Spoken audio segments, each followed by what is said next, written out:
magkano kaya? 10, 20, 30, 40, 50. 50! Tama! Magandang hapon sa inyo mga bata! Nag-iipon ba kayo? Tungkol kasi dyan ang pag-aaralan natin ngayon.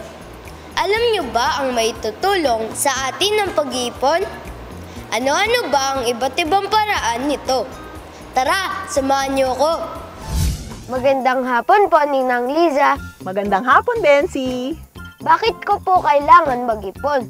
Kasi, Bensi, sa kinabukasan, kailangan natin yung naipon nating pera. What if magkasakit si Mami o si Daddy hindi makapagtrabaho? Ngayon, kung may naipon ka, pwede kang makatulong kay Mami and Daddy para tustusan yung mga pangangailangan mo sa pag-aaral. And therefore, matutupad yung pangarap mo. Kung may mga gastusin ka sa school, kailangan mo ng food, kailangan mo ng pamasahe, therefore meron kang pera mo na pwede mong gastusin or itulong mo kay Mami at Daddy. Paano po ba mag-ipon? Sa pag-ipon, kailangan mo ang disiplina.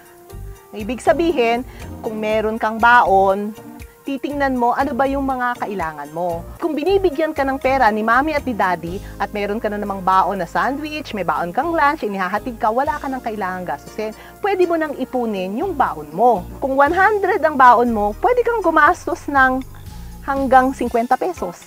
Yung kalahati, pwede mong ipunin. Kailangan, magkaroon ka ng isang alkansya. Ihuhulog mo doon lahat ng baon mo sa araw-araw. Imagine kung meron kang 50 pesos a day. Ibig sabihin nun, sa isang linggo, meron kang 250 pesos. At sa isang buwan, meron kang 1,000. And therefore, sa isang taon, meron kang 12,000 pesos. Diba? Ang yaman mo na. Pwede na po ba kami mag-ipon sa bangko? Paano po? Pwedeng-pwede, Bensi. Pwede ka nang mag-ipon sa bangko, pero merong mga minimum na kailangan.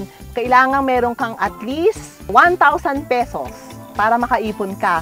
Ang gagawin mo lang, Bensi, kumuha ka ng alkansya. Ilipunin mo muna sa piggy bank mo. Pagkatapos, magpasama ka sa mami mo, tapos pumunta kayo sa bangko, pwede ka nang kumuha ng passbook at mag-ipon sa bangko.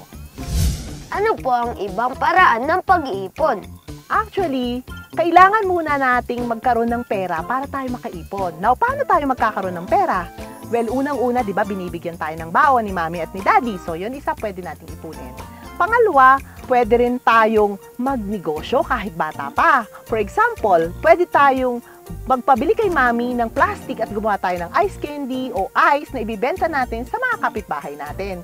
So, yan yung paraan para tayo magkaroon ng pera na pwede nating ipunin. Dahil kung wala naman tayong pera, hindi naman tayo makakaipon. Maraming salamat po, Ninang Riza. Walang anuman, Bensi.